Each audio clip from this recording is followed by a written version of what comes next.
Welcome to Telugu classes by Purnima. ఈరోజు ఏపీడిఎస్సిలో భాష, సమాజం, సాహిత్య ప్రక్రియల నుంచి కొన్ని ముఖ్యమైన ప్రశ్న జవాబులు తెలుసుకుందాం. ముందుగా వీడియో లైక్ చేయండి, షేర్ చేయండి, వీడియో స్కిప్ చేయకుండా వినండి. ఫస్ట్ టైం చూసిన వాళ్ళు సబ్స్క్రైబ్ చేసుకోండి.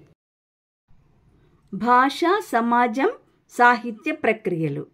ముందుగా భాష అనే పదం ఏ సంస్కృత ధాతువు నుండి ఉద్భవించింది? భాష్. సైమన్ పాటర్ రచించిన గ్రంథం. Modern linguistics.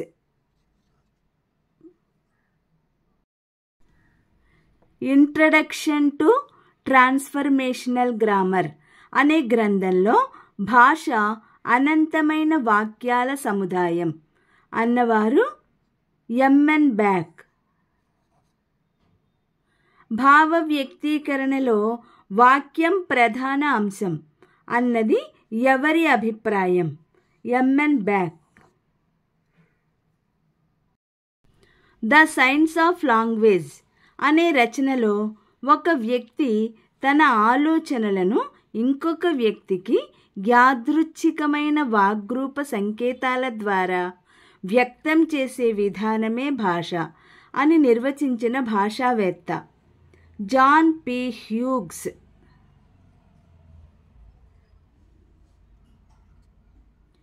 A course in modern linguistic అనే గ్రంథంలో వివిధ భాషణ అలవాట్లతో కూడిన సంక్లిష్ట వ్యవస్థే భాష అని నిర్వచించిన భాషావేత్త హాకెట్.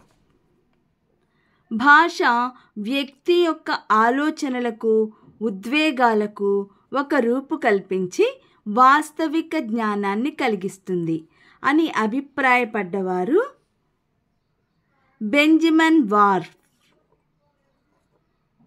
భాషకు మూలం ఏది? ధ్వని.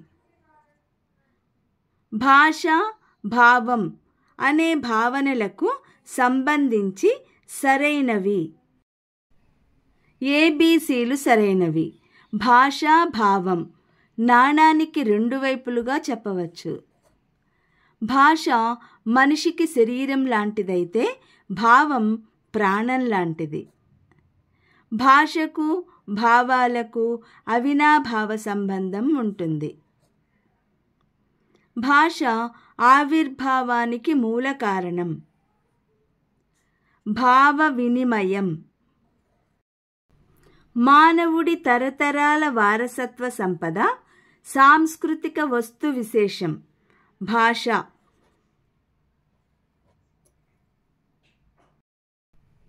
భాష భావంకు సంబంధించి సరికానిది.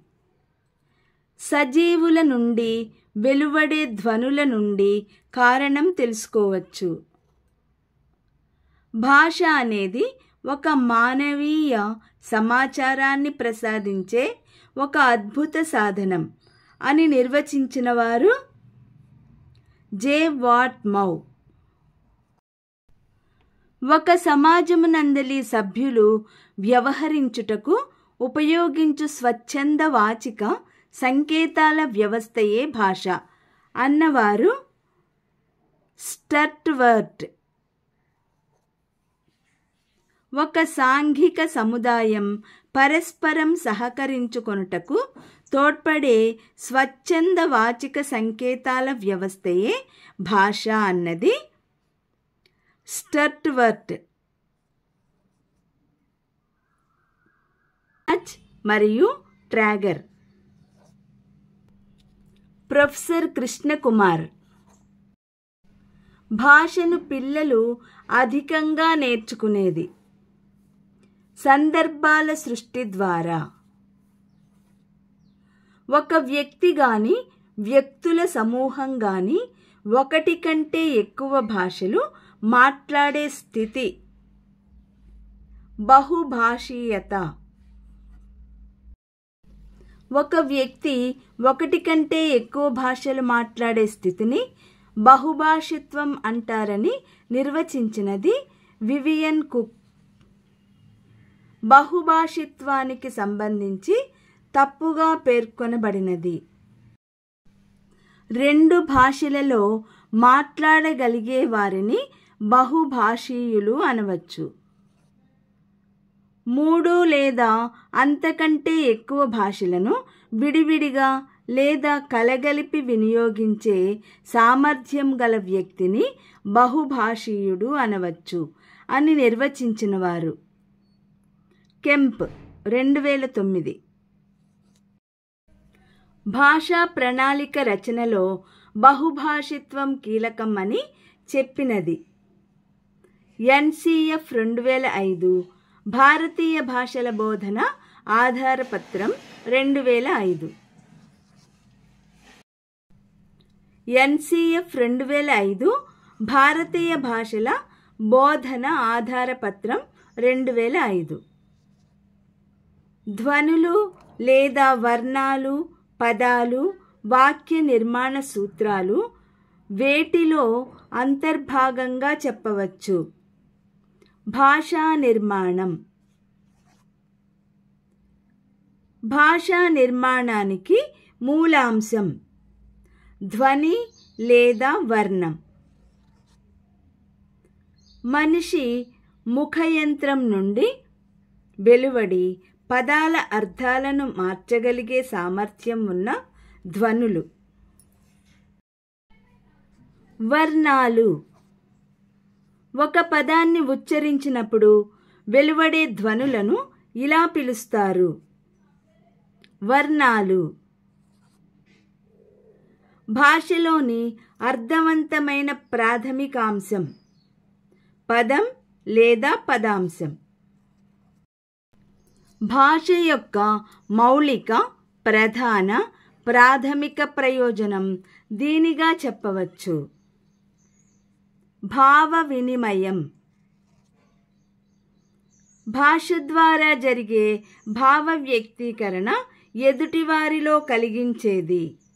భావోద్దీపనం. పరస్పర భావ వినిమయానికి ఉపకరించే సాధనం భాష. భావ వినిమయం ప్రయోజనాలు ప్రధానంగా 2 రకాలు. మొదటిది భావ వ్యక్తీకరణ, అభివ్యక్తి కాగా రెండవది భావగ్రహణం, స్వీకరణ. మొదట మౌఖిక రూపంలో ఉన్నతమైన భాష కాలక్రమేణా ఏ రూపం సంతరించుకుంటుంది? లిఖిత రూపం. ప్రపంచంలో ఎన్ని భాషలకు పైగా ఉన్నాయని భాషా శాస్త్రజ్ఞుల అభిప్రాయం? 7,000కు పైగా. ఒక మూల భాష నుంచి, అంటే ఒక ఆదిమ భాష నుంచి ఏర్పడిన భాషలను ఒక కుటుంబంగా నిర్ణయించడం ఏ ప్రాతిపదికగా భావించవచ్చు? వారసత్వ ప్రాతిపదిక. పదాల, వాక్యాల నిర్మాణ క్రమంలో పోలికల ఆధారంగా భాషా కుటుంబాలను విభజించడాన్ని ఇలా పిలుస్తారు: భాషా నిర్మాణ ప్రాతిపదిక. తెలంగాణ, ఆంధ్రప్రదేశ్ పాఠశాలల్లోని అత్యధిక విద్యార్థుల మాతృభాష తెలుగు. దీనినే ఏకభాషీయ స్థితి అంటారు. అయితే రాష్ట్ర సరిహద్దు ప్రాంతాల్లో ఈ క్రింది స్థితి ఉంటుంది: ద్విభాషీయ స్థితి. కన్నడ, మరాఠీ, హిందీ, ఉర్దూ, ఒరియా, బెంగాలీ, గుజరాతీ మాతృభాషలుగా, ప్రథమ భాషగా కలిగిన విద్యార్థులకు మన రాష్ట్రంలో ద్వితీయ భాషగా బోధిస్తున్న భాష తెలుగు.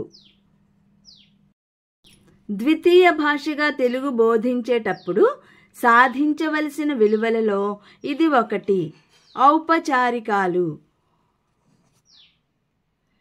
సామాజిక వ్యవస్థలను బట్టి భాష మారుతుందని, భాషకు వర్గస్వరూపం ఉంటుందని విశ్లేషణ చేసిన వారు ఎన్.వై. మూర్. భాష, సమాజం, సంస్కృతి అనే 3 పరస్పరాధారిత అంశాలు. భాష సమాజాన్ని శాసిస్తుంది. గ్రాంధిక భాషకు సంబంధించి సరైన నిర్వచనం కానిది గుర్తించండి. అత్యధిక సంఖ్యాకులు దైనందిన కార్యకలాపాలలో వాడే భాష గ్రాంధిక భాష. ఆదికవి నన్నయ్య 11వ శతాబ్దం నుంచి 1930 నుంచి 40 వరకు తెలుగు భాషలో వెలువడిన ప్రబంధాలు, కావ్యాలు, నాటకాలు, ఇతర రచనలు మొదలగునవి అన్నీ ఏ భాషలో రచించారు? గ్రాంధిక భాష. ప్రాచీన సాహిత్యంలోని గ్రంథాలలో ఉపయోగించిన కొన్ని ప్రత్యేక నియమ నిబంధనల ఆధారంగా నిర్మించిన భాషను ఏమంటారు? గ్రాంధిక భాష లేదా కావ్య భాష. మాటకు, రాతకు సన్నిహితంగా ఉండి మాట్లాడేవాళ్ళ, రాసేవాళ్ల భావాలను వినేవాళ్ళు వక్త భావాన్ని శ్రోత సులభంగా స్పష్టంగా గ్రహించడానికి వీలుపడే భాషా విశేషం. వ్యవహారిక భాష.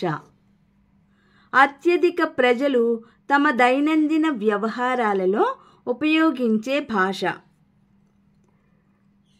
వ్యవహారిక భాష. గ్రాంధిక భాషావాదులు ఏ భాషను దృష్టిలో ఉంచుకొని గ్రామ్య భాష అని అపహాస్యం చేశారు? వ్యవహారిక భాష. ఒక నిర్దిష్ట భౌగోళిక ప్రాంతంలో ప్రజలు ఉపయోగించే భాషా వ్యవహార రూపాన్ని ఇలా అంటారు: మాండలిక భాష. ఉపభాష, ప్రాదేశిక భాష అని నామాంతరములు గల భాష. మాండలిక భాష. ఒక మండలంలోని జనులు మాట్లాడే భాష మాండలిక భాష. అయితే మండలమనగా 1, 2 సమాధానములు సరైనవి.